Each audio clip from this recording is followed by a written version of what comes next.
Salut les apprentis photographes. Aujourd'hui je vous révèle la vérité sur le Fuji X-T3. Et on va aussi parler globalement de matériel et de coups de pub de marque, de stratégie marketing.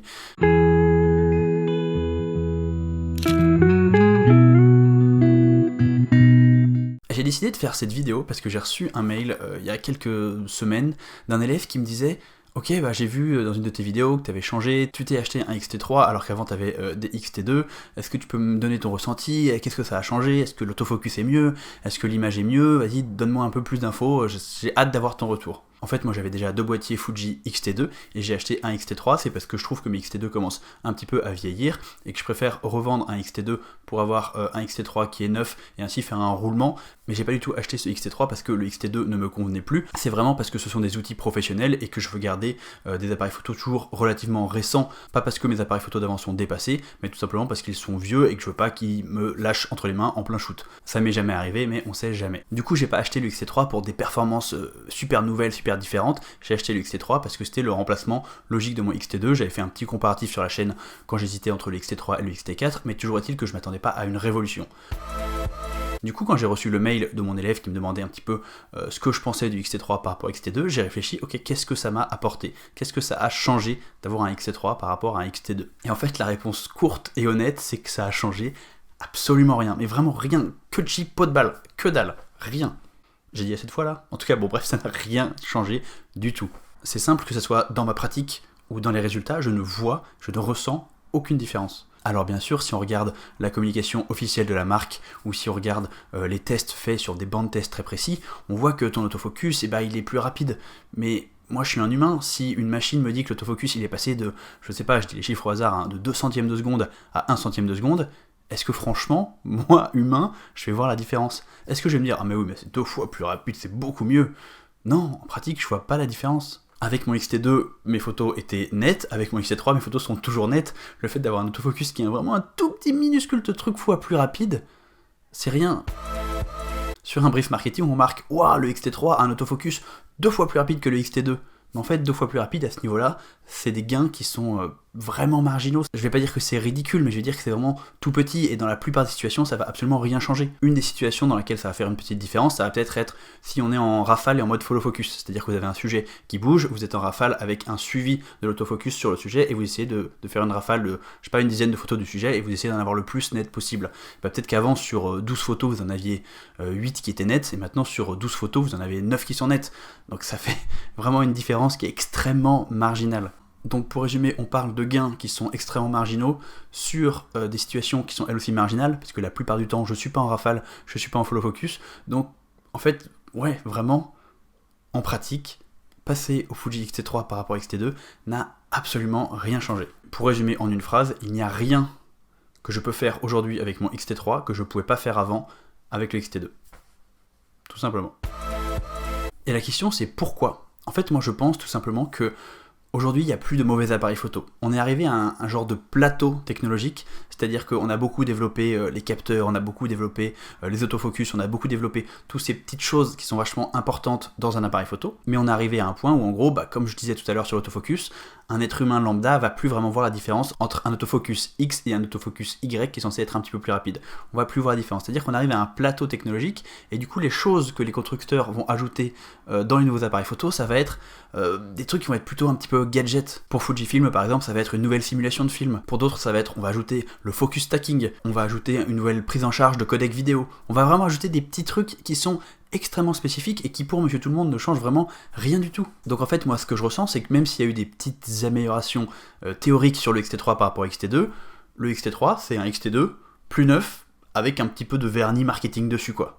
En gros c'est ça, il n'y a pas de révolution, il n'y a pas de vraie différence. Je vais vous faire une petite comparaison avec une voiture. Imaginez, vous achetez une voiture, on va dire au hasard une Toyota Corolla. Je dis Toyota Corolla parce que c'était le modèle de ma première voiture. Elle marche bien, elle roule, nickel, elle vous va bien, tout ça. Vous faites votre vie avec pendant 2 ans, et au bout de 2 ans, il y a un nouveau modèle de Toyota Corolla qui sort. Quasiment tout est pareil, quasiment rien n'a changé, sauf que, on va dire, le design intérieur a un petit peu changé, et ils ont rajouté sur le tableau de bord une prise USB pour charger votre téléphone portable. Dans le précédent modèle, c'est-à-dire dans la voiture que vous avez maintenant, vous pouvez très bien recharger votre téléphone portable avec un adaptateur sur allume-cigare. Un adaptateur USB qui se branche sur allume-cigare, ça coûte 2 € et ça prend pas du tout de place. Mais dans le nouveau modèle, il y a cette prise USB directement sur le tableau de bord. Et puis il y a peut-être une nouvelle finition sur les sièges ou sur le volant, bref, des petits détails comme ça. Là, si je vous disais aujourd'hui, ok, vous allez revendre votre ancienne voiture pour acheter le nouveau modèle de Toyota Corolla, nouvelle génération avec la prise USB et le volant en cuir, et tout ça, ça va vous coûter 5 000 € dans l'opération, parce que vous allez revendre une voiture d'occasion peut-être à 10 000 € et racheter une nouvelle à 15 000. Est-ce que ça vous paraît intéressant de payer 5 000 € pour avoir une prise USB? Ça vous paraît un petit peu idiot? Et bah c'est exactement la même chose aujourd'hui avec les appareils photo. Quand on achète un appareil photo de la même gamme, du même constructeur, qui a juste, on va dire, 2 ans de différence entre les deux, ça va quasiment rien changer pour vous. Alors sauf de temps en temps où il y a des vraies révolutions, des vraies innovations, et là il y a un vrai pas qui est franchi, mais dans mon exemple, qui est le passage du XT2 au XT3, et dans beaucoup d'exemples que je connais, ça ne change rien. Quand Canon passe du 60D au 80D au 90D, il n'y a quasiment aucun changement. C'est vraiment les mêmes boîtiers avec des toutes petites améliorations et globalement un nouvel emballage marketing. Mais les marques ont intérêt à faire ça, les marques ont intérêt à sortir des nouveaux appareils tous les ans, tous les 2 ans, et de vous faire croire que c'est nouveau, de vous faire croire que vous allez être de meilleurs photographes avec ça. Mais croyez-moi, ça va rien changer du tout. Et du coup, pourquoi moi je fais cette vidéo? C'est tout simplement pour vous dire de pas vous lancer dans cette course à avoir toujours le dernier matos. C'est pas intéressant d'acheter tous les ans le nouvel appareil photo. Après, vous faites vraiment ce que vous voulez de vos sous, mais je veux juste vous dire que ça va pas vous faire progresser, ça va même pas améliorer vos photos techniquement. Vous n'allez pas voir la différence. Moi, je vous montre tout mon portfolio de photographes. Il y en a les 3/4 qui ont été faits au XT2 et les récentes qui ont été faits au XT3. Je vous les mets ensemble. Vous êtes incapable de voir la différence, j'en suis sûr. Tout simplement, je suis incapable de faire la différence moi-même. Ce que vous pouvez faire, c'est attendre 2, 3, 4 générations de boîtiers pour, quand vous changez de boîtier, avoir un vrai saut technologique et passer vraiment d'un autofocus très lent à un autofocus très rapide. Là, ça va changer quelque chose pour vous, mais vraiment, ça sert à rien d'acheter chaque année. Après, là, je dis vraiment ça pour vous faire garder votre argent, si vous avez envie de garder votre argent, si vous avez envie chaque année de vous faire plaisir en achetant le dernier appareil parce que ça vous fait du bien, parce que c'est votre kiff, parce que la photo c'est votre passion, mais je suis personne pour vous juger, hein. Faites-vous plaisir, vraiment, si l'outil vous plaît, tant mieux, allez-y, hein. Vraiment n'hésitez pas, mais c'est juste que faut pas se mentir à soi-même en disant qu'on en a besoin, que ça va tout changer, ça va rien changer. J'aime bien faire un parallèle avec les produits Apple, les iPhones par exemple. Je vais peut-être me faire un petit peu insulter dans les commentaires parce qu'il y a beaucoup de gros fans d'Apple, mais je trouve que l'exemple est vraiment parlant. Si vous passiez par exemple de l'iPhone 5 à l'iPhone 6, quelle vraie différence il va y avoir entre l'iPhone 5 et l'iPhone 6? Attention, je connais pas les modèles d'iPhone, hein, je dis vraiment au hasard, c'est juste pour l'exemple. Vous allez passer d'un écran, à 12 mégapixels à un écran de résolution 14 mégapixels. Voilà, ça va être des petits changements comme ça, des petits changements cosmétiques, des petits changements ici, des petits changements là. Ça va pas faire une vraie différence. Vous, si vous avez le 5 et que vous achetez le 6, voilà, pas de grosse différence. Par contre, si vous avez le 5 et que d'un coup vous achetez le 10, là j'imagine qu'il va y avoir une énorme différence parce que l'écran va être plus grand, ça va être plus rapide, la caméra va être mieux, bref, il y aura beaucoup de changements qui vont faire que ça va vraiment changer quelque chose pour vous de passer de l'iPhone 5 à l'iPhone 10 directement. Mais après, bien entendu, les fans d'Apple, ils vont acheter chaque fois qu'un nouvel iPhone sort, ils vont eux acheter ce nouvel iPhone pour toujours avoir le dernier cri parce que ça leur fait plaisir en fait. On est hors de la notion de besoin, on est hors de la notion de telle fonctionnalité va être importante ou intéressante pour moi, on est dans le plaisir, se faire plaisir en achetant quelque chose. C'est pas moi de vous dire si c'est bien ou si c'est pas bien, faut juste en avoir conscience quoi. Honnêtement, personnellement, j'aurais pu rester avec mes deux XT2, ça n'aurait rien changé. Le seul petit détail qui change avec le XT3, c'est quand je fais de la vidéo, comme là en ce moment c'est le XT3 qui me filme, j'ai la possibilité de mettre une petite loupiote qui est allumée à l'avant de l'appareil photo, et ça me permet de savoir quand est-ce que je tourne et de plus parler dans le vide si jamais par exemple il n'y a plus de batterie au milieu d'un tournage, alors que sur le XT2 cette loupiote elle est à l'arrière, et du coup ça m'est arrivé une fois ou deux de parler dans le vide.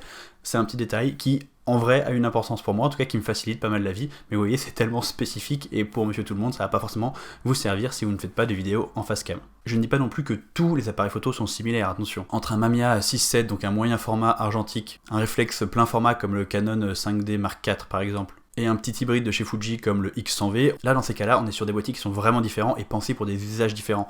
Donc ça peut être intéressant pour vous d'avoir par exemple plusieurs boîtiers que vous n'allez pas utiliser pour faire les mêmes choses. Mais juste remplacer un boîtier qui marche très bien par un autre boîtier juste de la génération un poil plus récente qui va marcher très bien aussi mais qui va pas vous apporter grand chose, pour moi c'est gâcher votre argent. Si vous avez trop de sous, franchement, utilisez autrement. Achetez une formation chez Apprenti Photographe, par exemple, ou tout simplement payez-vous des livres photos. C'est trop cool les livres photos. Tenez, la transition est toute trouvée. En parlant de livres photos, je voulais vous présenter ce livre photo qui m'a été envoyé par la maison d'édition Setanta Books, qui fait vraiment des super bouquins. C'est un livre de Matt Stewart qui s'appelle All That Life Can Afford, et c'est des photos de rue à Londres, et c'est vraiment super chouette. Je connaissais pas ce photographe avant, je l'ai vraiment découvert avec ce livre, et je suis vraiment très content d'avoir découvert. Les photos sont vraiment super chouettes, mais je vous en dirai plus une autre fois sur ce livre, parce que je vais faire quelques vidéos de présentation de bouquins dans un futur proche. Je voulais juste vous en parler 2 minutes et surtout dire merci à la maison d'édition Setanta Books qui m'a envoyé plusieurs livres que j'ai vraiment dans l'ensemble beaucoup apprécié. Bien sûr, je mets un lien dans la description si vous avez envie d'aller jeter un œil. C'est tout pour moi, pensez à vous abonner, c'est très important, il y a plein de gens qui regardent mes vidéos et qui ne sont pas